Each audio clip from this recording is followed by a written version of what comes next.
Hello, I am Simon. And I'm Sarah.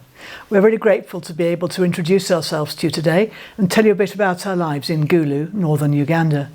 We've lived here for about 13 months as you receive this video. We're proud to be part of the Church Mission Society and the history of the movement for mission in the Anglican Communion. My grandparents and their siblings were CMS missionaries, and it's an honour to be able to follow their example. Until 2022, we were both parish priests in the Diocese of Hereford, living in the lovely old market town of Bridgnorth with our 3 children. Once they'd come to the end of their formal education, we found ourselves free to offer to CMS.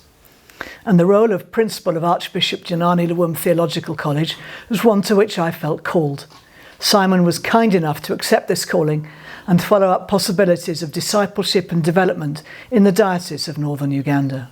College trains students for ordained ministry and certificate and diploma level, and also offers a certificate for lay readers. We've 39 ordination students at present, just coming to the end of their second and first years of 3. As you're watching this, they're coming to the end of their semester. Their last exam is on Monday and are looking forward to going home. They'll return in the middle of May, the semester having been somewhat delayed by the national census, which takes place May the 10th to the 19th. It's a bit like Mary and Joseph at the time of Jesus' birth. Everyone is expected to be in their hometown at the time of the census. I began by introducing the Rooted in Jesus course, which is a discipleship programme designed for use in an African context with storytelling and an oral culture. With colleagues, I arranged a very well-received conference in February of this year, which attracted 240 delegates who are now working in their churches to set up the groups and to discuss the material. While keeping an eye on the development of these groups, I'm now working with the Community Transformation Department of the Diocese on a project to grow coffee, soya and bananas. 14 acres are being developed as a model for using land wisely to raise funds and provide a source of employment for the local community. Here there is plenty of labour, but not much employment, so any means of casual labour is very welcome, and I've just come from paying people today. We live here in a well-built staff house on the college campus. We have a living kitchen room, 1 bedroom, and the luxury of an indoor toilet and shower room, wonderfully constructed under the supervision of Malcolm.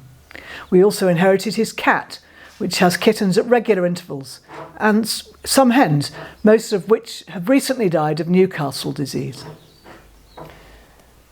Daily we're thankful for the provision of God, electricity and internet which work, fresh water from the rain tank.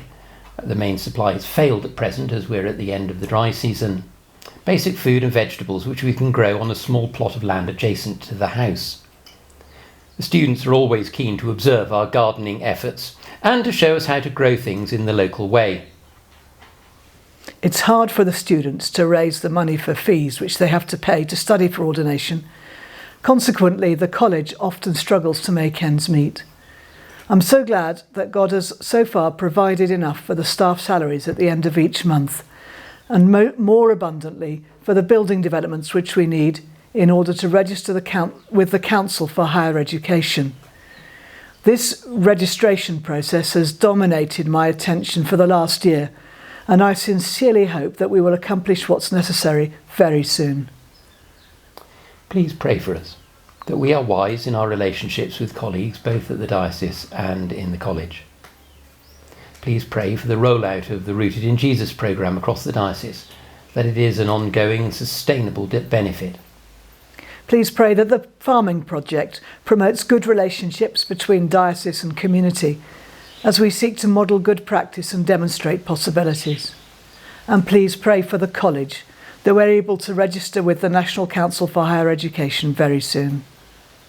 Please send us ways in which we can pray for you as a church and as a parish. God bless. And goodbye.